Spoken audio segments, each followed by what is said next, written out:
April 14, 1912, the unsinkable ship was supposed to be the crowning achievement of human engineering. 2 hours and 40 minutes later, it was sitting at the bottom of the Atlantic Ocean. The Titanic was a marvel.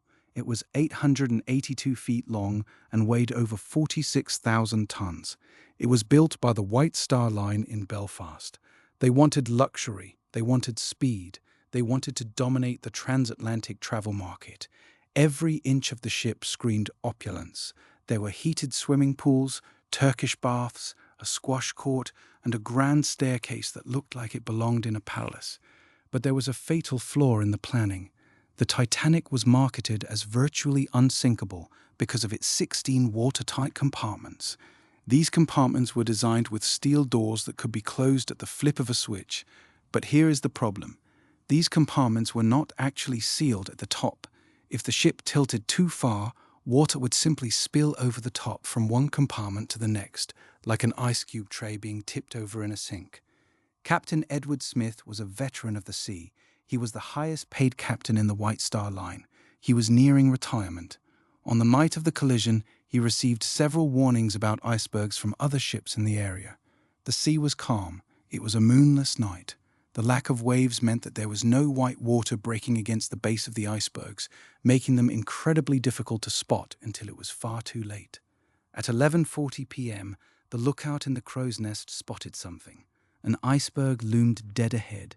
He rang the bell 3 times and shouted to the bridge. The order was given to turn hard to port and reverse engines. It was a desperate move. The ship began to turn, but it wasn't enough. The iceberg scraped along the starboard side of the hull. It didn't punch a giant hole in the ship. Instead, it popped the rivets holding the steel plates together. Water began to pour in.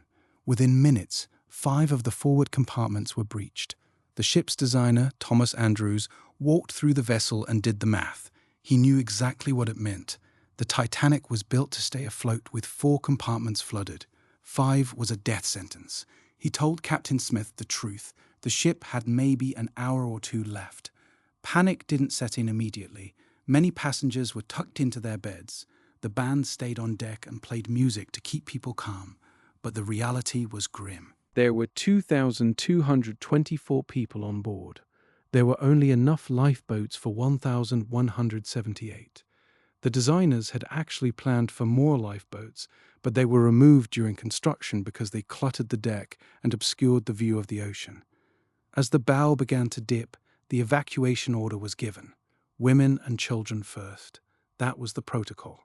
But the execution was chaotic. Many lifeboats were lowered into the water half empty. One boat designed for 65 people left with only 28. People were terrified to leave the safety of the massive, lit-up ship for a small boat in the freezing dark. By 2 a.m., the stern began to rise out of the water. The propellers were visible to everyone on the deck. The angle of the ship became impossible to stand on. People began to slide toward the front. The weight of the ship was too much for the steel structure. At 2:17 a.m., the Titanic snapped in two. The lights flickered and went out. The screams were immediate. The water temperature was 28 degrees Fahrenheit. Survival time in water that cold is measured in minutes. Most people didn't die from drowning. They died from cardiac arrest caused by the shock of the freezing cold. By 2:20 a.m., the Titanic was gone. The Carpathia arrived hours later to rescue the survivors.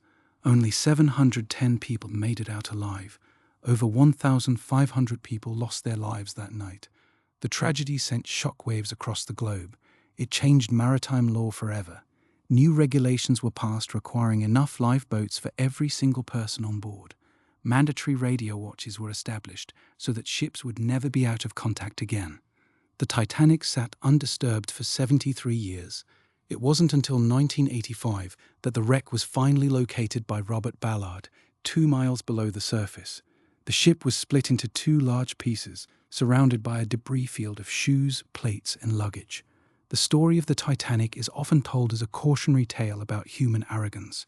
We gave a name to a ship that suggested it defied the laws of nature. We prioritized luxury over safety and convenience over common sense. But more than that, it was a moment where the modern world met the raw power of the environment. We look at the Titanic today and we see a tragedy. we see a testament to the fact that no matter how much steel we bolt together, no matter how much technology we rely on, we are still small in the face of the deep ocean. The ship was built to conquer the Atlantic, but the Atlantic proved once and for all that the ocean does not negotiate with the ambitions of men. The legacy of the Titanic isn't just the rust sitting on the seafloor. It is in the safety regulations of every ship that sails today. It is a reminder that disaster usually strikes not from a single mistake, but from a chain of small, overlooked, and ignored warnings. We built the unsinkable, and in doing so, we learned exactly what happens when we mistake engineering for invincibility. If we look closely at the wreck today, it is slowly being consumed by metal-eating bacteria. Within a few decades, it will likely be little more than a pile of unrecognizable debris. The ship is vanishing, just as the memories of those who were on it have faded into history. Was the Titanic a tragedy of engineering or a tragedy of human nature? We focus on the lifeboats, the rivets, and the speed, but we often overlook the most important factor. We are prone to believing our own myths. We wanted the ship to be perfect, so we convinced ourselves that it was. That is the true story of the Titanic. It wasn't the iceberg that sank the ship. It was the belief that we had finally mastered the world.